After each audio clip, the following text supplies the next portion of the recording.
Halo Dor Brother, gimana kabarnya? Gimana? Masih makan mie goreng pakai kuah? Kembali lagi bersama saya Jan, Everything Always, Fucek. Tema yang akan saya bahas kali ini adalah tentang proses pembawaan diri, baik itu sedang bersama seseorang atau ke diri sendiri. Yang mana kita tidak bisa membicarakan tentang orang lain, baik itu faktanya benar atau belum mendapatkan kebenaran yang pasti. Film ini berjudul Gibah, tahun 2021. Yang dibintangi salah satunya adalah mantan sepupu tiri saya bernama Feral Bramastya dan ada Arafat juga di dalamnya. Jadi tidak perlu berlama-lama lagi spoiler di awal karena nanti malam saya ada recording bareng bersama Ariel Noah.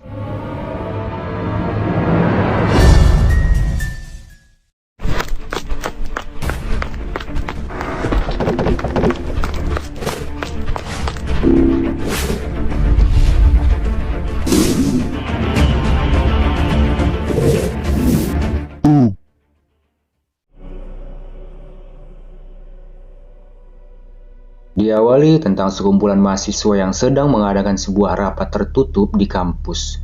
Yang mana rapat tersebut membahas sebuah konsep untuk majalah dinding di kampus. Di sana ada Ulfa, Firly, Yola, Reno, dan Arga. Di sini Arga mengingatkan kepada teman-temannya untuk tidak memuat berita majalah di kampus yang belum benar faktanya tentang seseorang mahasiswi yang menjadi simpanan dosen, lalu kabarnya sang mahasiswi itu terdengar sudah tewas begitu saja. Dan berita itu dibiarkan menjadi sebuah urban legend. Kemudian Firly yang seseorang vegetarian merasa kecewa kepada Reno ketika pesanan makanannya semua berupa daging. Setelah itu Arga menanyakan tugas Reno soal liputan daging kurban yang akan dibagikan kepada masyarakat umum untuk besok. Sepulangnya Firly dan Ulfa dari kampus menuju tempat mereka ngekos, sudah disambut Mamang Opi Kumis selaku penjaga kos-kosan tersebut. Di mana Mang Opi mengatakan tentang perempuan bernama Okta tengah kesurupan di kamarnya. Begitu mereka tepat berada di depan pintu kamar Okta, Mang Opi berencana untuk mendobrak pintu kamar tersebut, namun pintunya tiba-tiba terbuka sendiri. Mengetahui hal itu, Firly selaku teman dekat Okta mencoba untuk menghampirinya yang ternyata disadari tengah duduk di pojokan dengan keadaan ketakutan. Setelah itu, Firly mencoba menenangkan temannya tersebut dengan menanyakan sebenarnya kenapa dengan dirinya. Okta seketika menunjuk ke arah sebuah dokumen dengan map coklat yang biasa untuk dipakai melamar kerja.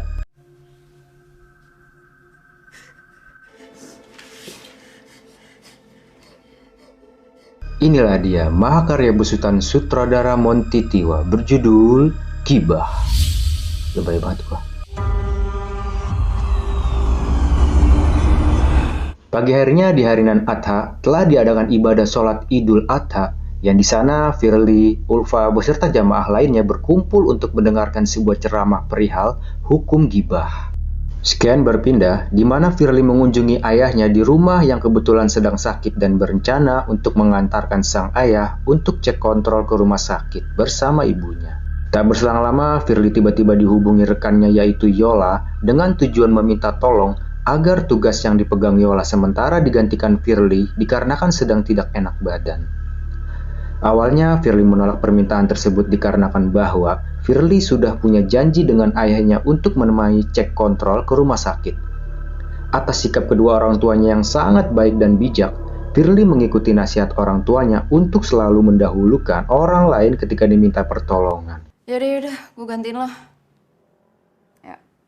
Firly yang tengah memotret tempat di mana diselenggarakannya pemotongan hewan kurban, tiba-tiba Ulfa datang memberitahukan bila di tempat lain, Yola baru saja memposting foto dirinya di salah satu hotel dekat Pasar Kebayoran Lama.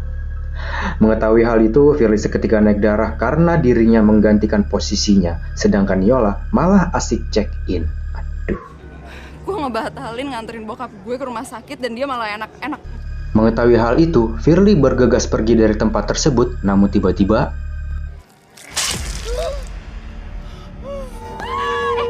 saat sampai di kamar mandi, akibat muncratan darah barusan, ia mengalami halusinasi yang begitu mengagetkan terjadi pada wajah glowing in the sky-nya itu.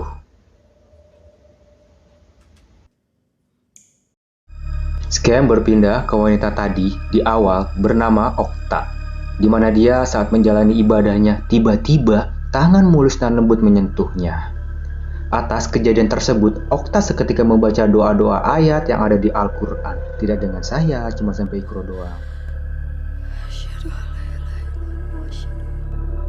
Tidak berhenti sampai di situ, ia kembali dijaili lagi oleh makhluk halus, Medi, Ifrit tersebut yang alasannya belum diketahui kita semua. Hingga akhirnya begitu ia mengembalikan badan, spontan Medi itu menyerang Okta.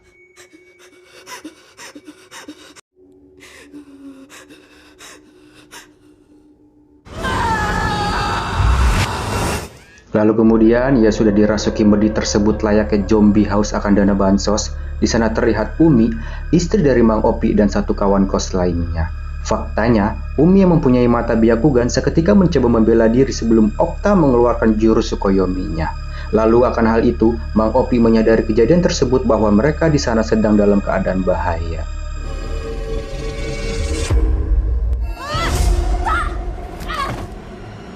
Berarti kita dalam bahaya. Kita masih gimana, Mang? Saat keadaan kondisi Okta tengah pingsan, Umi mencoba datang dan mencari tahu apa yang sebenarnya sedang terjadi kepada si Okta. Di luar kamar, Mang Opi memberitahukan kepada Dina bahwa diceritakan bila Umi adalah salah satu keturunan dari Raja Mataram. Bukan rahasia umum lagi bila semua manusia kodamnya masing-masing. Begitupun dengan Umi, kodamnya adalah langsung dari keturunan Raja Mataram. Begitu. Kembali ke Umi yang telah dalam mode on Byakugan, mencoba berkomunikasi dengan roh halus yang sedang mampir ke tubuh si Okta. Karena tidak ada translate bahasa Jawa Sangkekerta kuno, saya mengartikan sedikit bila Umi menanyakan siapa yang ada di balik sosok Okta tersebut. Medi ini menjawab bila ia dan di balik sosok Umi tersebut adalah sama-sama, namun dengan singkatnya menjawab bahwa ia tak menyukai manusia bila manusia tersebut melakukan hal buruk, salah satunya adalah gibah. Yang mana makhluk itu akan tak segan-segan melakukan penyerangan kontak fisik. Murka dengan pernyataan Medi itu, seketika Umi berteriak dan melakukan perlawanan kontak goib yang mengakibatkan Medi tersebut ngejoprak ke dinding dan dimulailah pertarungan antar dimensi.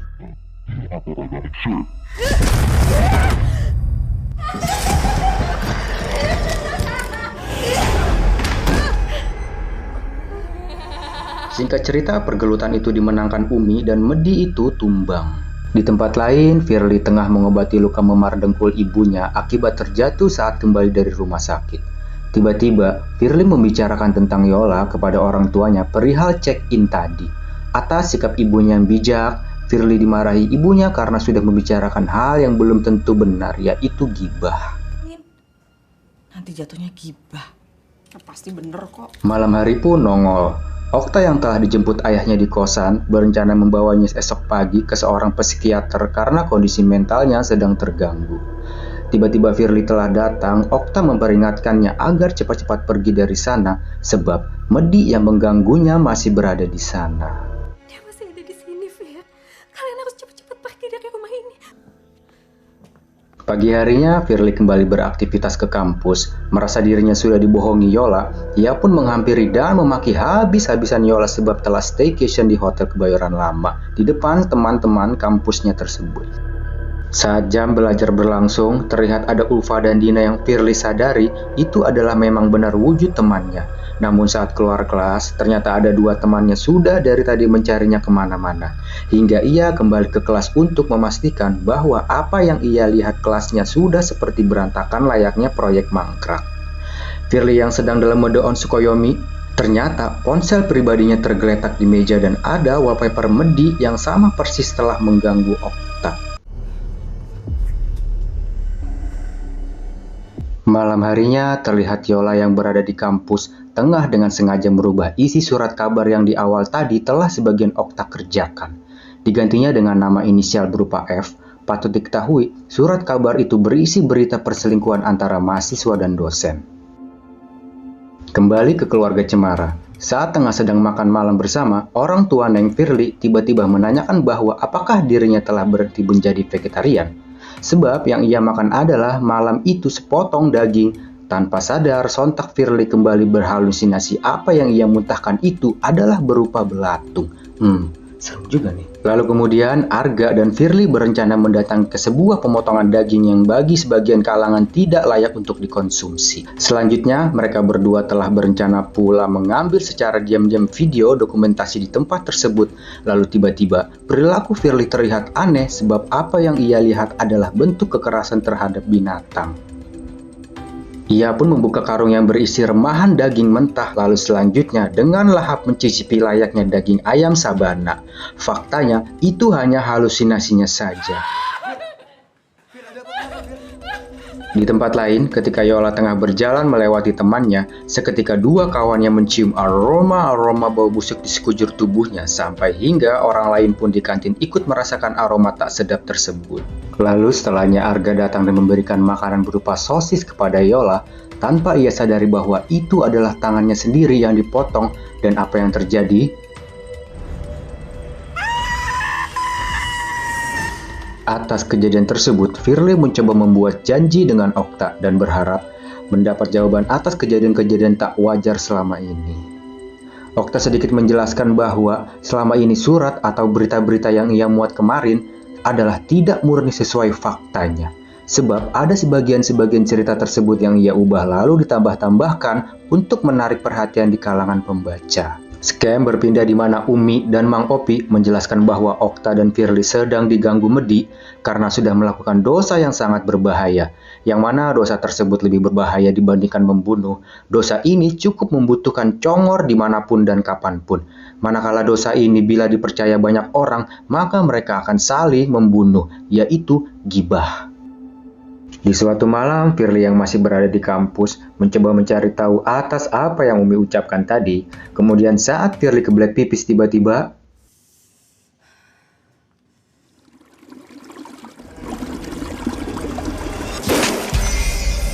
ia kembali ke tempat pemotongan daging. Di sana ia kebingungan dan merasakan ada sosok aneh di belakangnya. Saat ia mencoba mencari tahu ternyata itu Medi berlidah seksi. Setelah itu ia dihadapkan dengan ibunya yang sudah terkurung layaknya binatang peliharaan.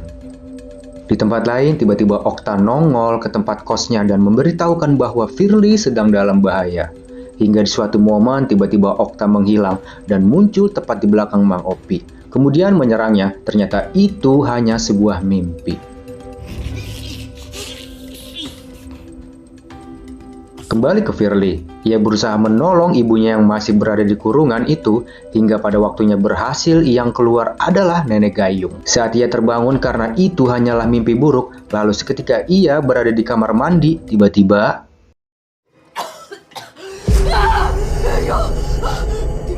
Firly yang merasa sekarang itu adalah kejadian nyata, ia mencoba bersembunyi di balik meja. Yola yang mengejar dengan modoan lidah menjulur dan tubuh layaknya penari jaipong gaya kayang.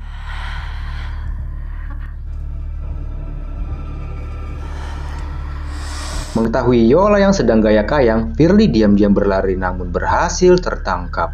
Di sini, Yola yang sudah kerasukan Medi mencoba menjilati wajah Firly layaknya lollipop yang ada di warung Bang Ucok hingga kemudian mulut menganga seperti sedang menunggu semburan cairan. Tanpa Yola sadari, untungnya Reno datang membantu Neng Firly.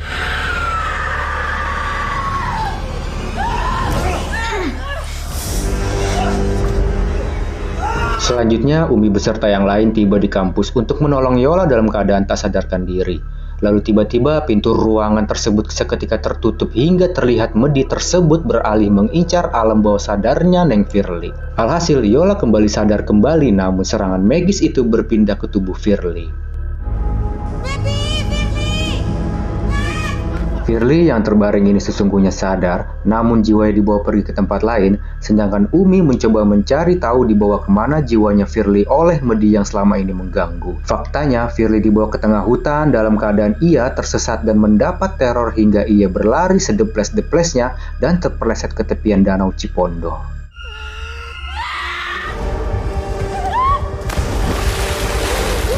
Hingga pada saat ia menyelamatkan dirinya sendiri, tiba-tiba tangan yang lentik muncul menariknya. Namun karena ia adalah pemeran utamanya, Umi datang menyelamatkan Firly. Tapi tidak seru bila alur ceritanya Medi tersebut tak melawan. Nyatanya, Medi itu mencoba kembali meraih tubuh Firly. Sedikit terjadi insiden menegangkan di mana Umi dan Medi itu tarik-menarik untuk mendapatkan hak asuhnya kepada Firly. Hingga suatu momen Umi membacakan ayat suci Al-Quran lalu menggaplok jidat si Medi hingga ia kalah lalu tersadar dan kembalilah mereka berdua dalam keadaan selamat.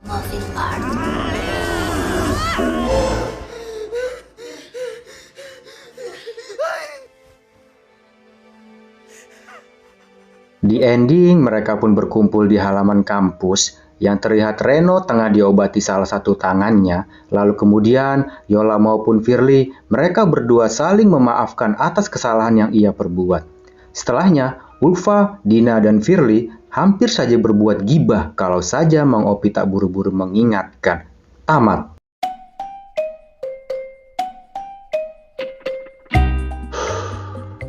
Secara keseluruhan, film ini mengajarkan kita untuk tidak membicarakan keburukan orang lain. Pesan-pesan yang bisa kita ambil dari film ini adalah jagalah congor-congormu dimanapun kapanpun kalian berada. Itu. Oke Der, terima kasih sudah menonton video ini sampai habis. Jangan lupa di-share ya. Salam perfucikan para gibah.